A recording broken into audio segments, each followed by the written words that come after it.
Welcome to part 3 of our course in Unthinkable Controversy, the Satmar Rebbe and the State of Israel.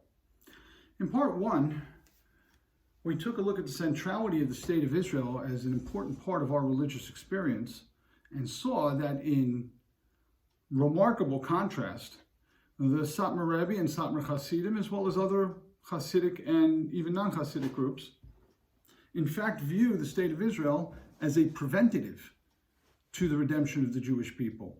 We call it Reshit Tzmichat Guloseinu, the beginning of our redemption, the flowering of our redemption. They view it as a ma'akev. They view it as preventing the redemption, that the State of Israel is a disaster, the establishment of the State of Israel is a disaster. And how do we understand such a divergent viewpoint, and a viewpoint which seems to run so counter to what's intuitive to us in Judaism? We began looking at the Sefer V'Yol Moshe, written by Rev Yoel Teitelbaum, which is the intellectual foundation of the Satmar resistance to Zionism. And what we saw is that the Satmar Rebbe is relying primarily on something known as the three oaths. Three oaths that God adjured the Jewish people with, or actually two of them for the Jews and one for the nations of the world. The Jews may not take the land of Israel. They may not rise up like a wall. They can't take it by force. They can't take it en masse. That the Jews will listen to the nations, they will not rebel against, I should say, the nations of the world. And then finally, that the nations of the world will not overly subjugate the Jewish people.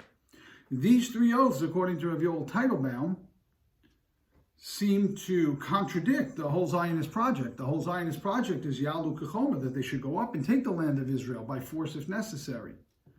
So, according to Rav Yoel Teitelbaum, this is a tremendous mistake. The Zionist project is a violation of these oaths, and this has led to disastrous consequences for the Jewish people, both in the immediate past as well as in the future, to the point where we don't have to go looking for the cause of the great sufferings, the sins of the great sufferings that have befallen the Jewish people in modern history.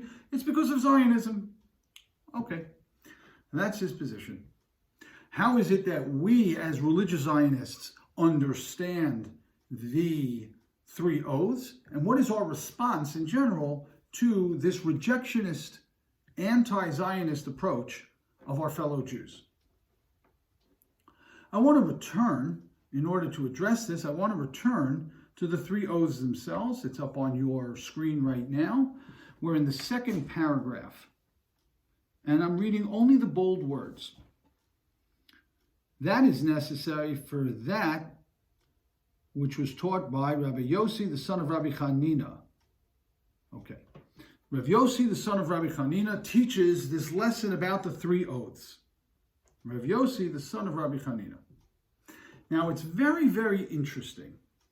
It's very, very interesting that the authorities that are presenting this in the Talmud are rather late historically. You can see up on your screen that a brief bio from Wikipedia of Yossi Bar Chanina. He was an Amora, which means he was an authority of the Talmudic level. He's after the Mishnah, so a little bit of a later authority, from the second generation of Amoraim.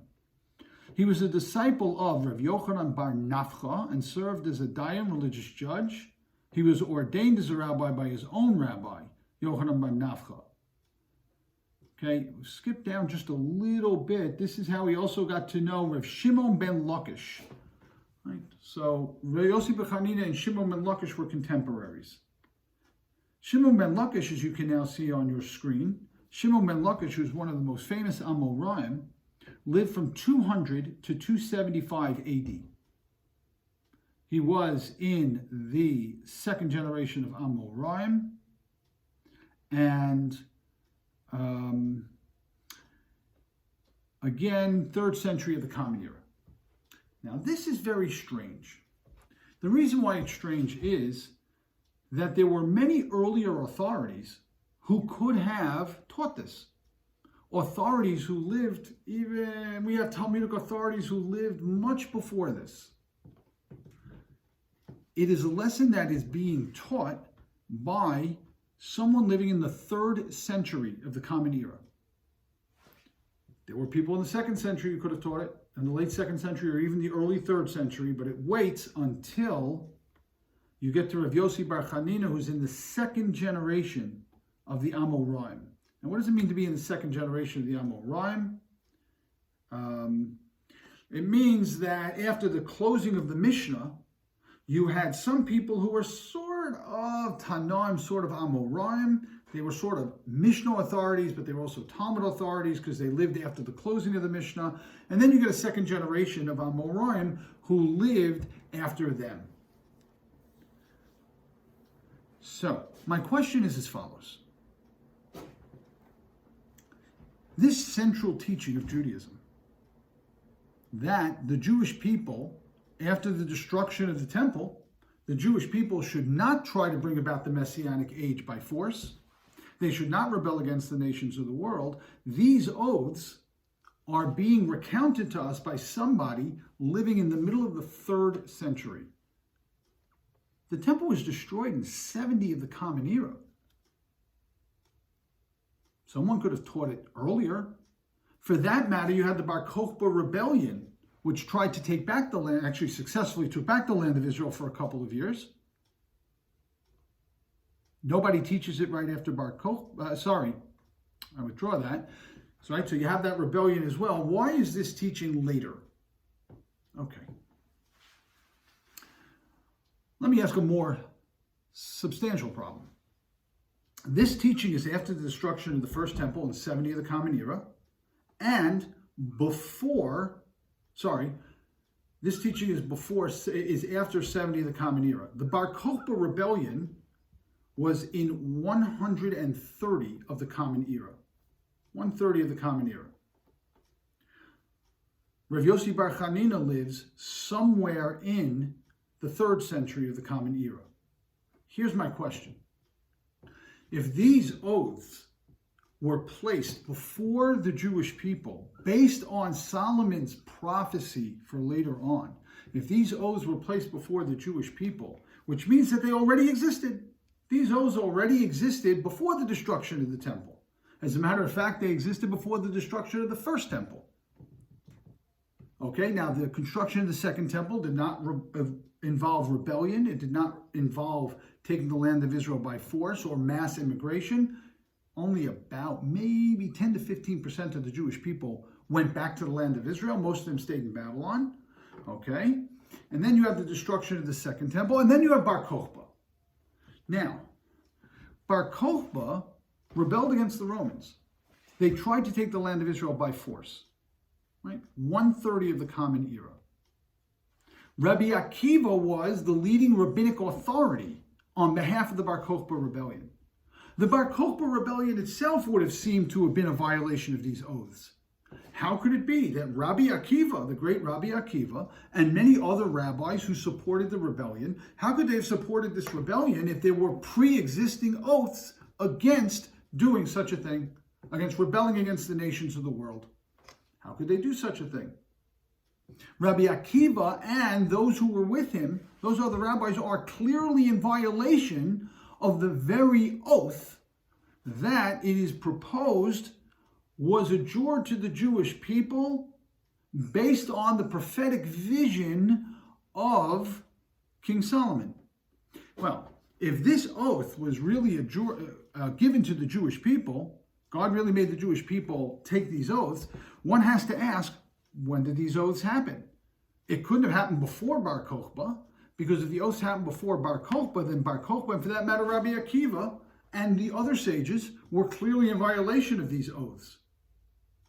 So, if the oaths were first placed upon the Jewish people after the Bar Kokhba rebellion, which that implies that these oaths are relatively newer oaths.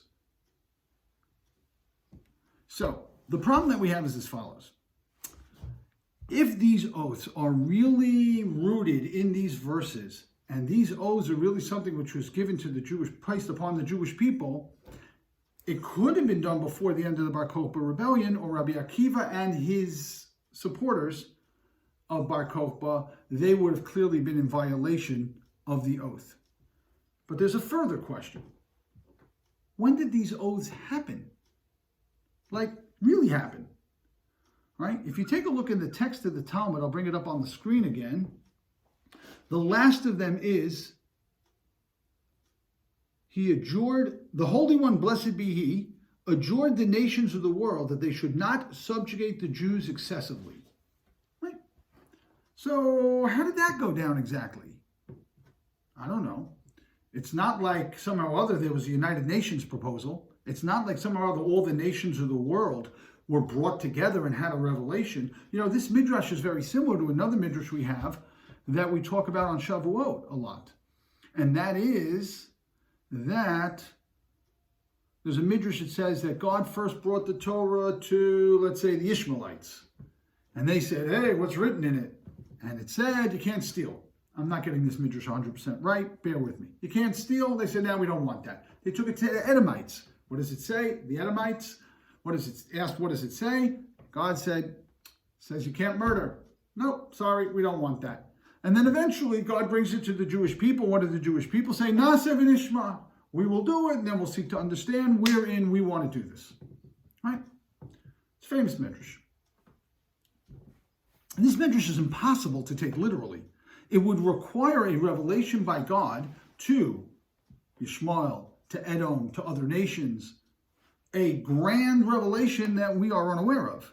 We had our revelation at Sinai, but we're unaware that God actually made them take oaths. For that matter, when it comes to the three oaths, when and where exactly were these oaths taken?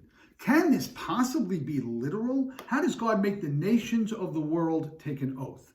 Unless you want to rely on an idea that somehow or other the heavenly watchers of these nations took the oath because they really control the nations. They are the princes of the nations up in heaven. This is not certainly not a rational approach. Okay? Bottom line, what I'm saying is as follows. It's very, very hard to take literally that these oaths were administered. When? When did that happen? So, let's review what we've said today. What we said today is as follows. The authors of the statement of the three oaths, the author in particular, Rav Yossi Bar Chanina, the author of the three oaths, he lived in the 3rd century of the Common Era. You would think if something were this central to the Jewish people that it would have been told to them, somehow or other would have gone down much earlier. It could have easily been taught to them after the destruction of the Second Temple. And then there's the huge question that Bar Kokhba seems to be violating all of these oaths. And if you want to say that the oaths were administered after Bar Kokhba, we have no record of any sort of happening of that sort. We don't know that those oaths were administered. It does seem a little bit strange that only after the disaster of Bar Kokhba would they administer the oaths at all. So, our bottom line is that we have a significant historical problem with the three oaths being taken literally. In our next session, we're going to understand what these three oaths are, try to put them into a larger rabbinic context, and bring other examples of this same idea, the same approach by the rabbis to a particular way of shaping Jewish history.